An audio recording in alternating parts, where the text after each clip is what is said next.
dans cette vidéo deux consignes que nous allons regarder. La première, tracer D1 une droite perpendiculaire à la droite D, tracer D2 la droite perpendiculaire à la droite D, passant par le point A.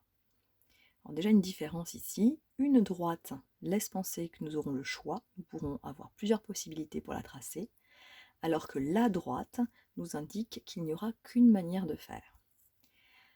Alors, les perpendiculaires, l'outil qui en général est utilisé est l'équerre. L'équerre, là nous avons les deux bords intéressants parce que ça forme un angle droit, par contre ce bord-là ne nous intéresse pas.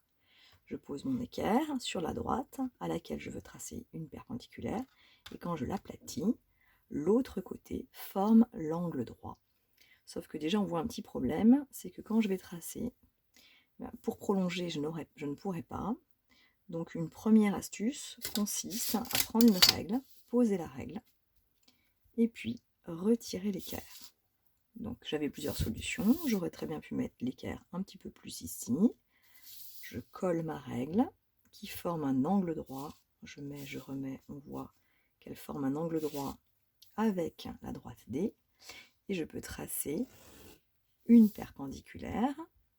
Je mets l'angle droit du codage et je l'appelle D1. Alors j'en profite pour montrer un autre outil qui est intéressant, qui rend bien des services parce que quand il a été fabriqué par le constructeur, on a les graduations qui ensemble fabriquent un angle droit. Donc je montre ici sur ma règle, le 10 et le 0 vont ensemble et regardez quand je pose le 10 et le 0 de manière très précise, je peux approcher ensuite mon équerre pour vérifier et ça forme un angle droit. Donc quand j'ai cette règle que j'ai envie d'appeler une règle magique, j'ai juste à la poser correctement et je peux tout de suite tracer une droite. Donc là par exemple j'en trace une autre, ça ce que je vais faire maintenant n'est pas demandé, mais je vais en tracer une pour montrer. Je peux un peu glisser, je vais en tracer encore une. Voilà, donc tout ça, toutes ces traits là, donc ces droites là auraient pu s'appeler la droite D1, mais moi j'en ai choisi une. Donc voilà, plusieurs droites. On remarque que ces droites sont perpendiculaires à la même droite et ensemble, entre elles, elles sont parallèles. Et j'en viens enfin à ma deuxième consigne. Je veux une droite perpendiculaire à la droite D. Donc je montre avec mon crayon une droite qui va être comme ça.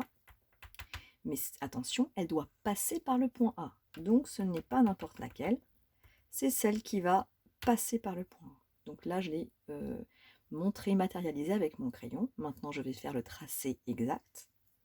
Donc j'utilise ma règle magique, deux graduations ensemble qui forment un angle droit. Je glisse ma règle en vérifiant à la fois les graduations et je laisse une petite place pour que mon stylo, alors normalement c'est plutôt un crayon de papier, pour la vidéo j'ai utilisé un feutre, et je trace et je prévois la place pour que ça passe pile bien sur le point A.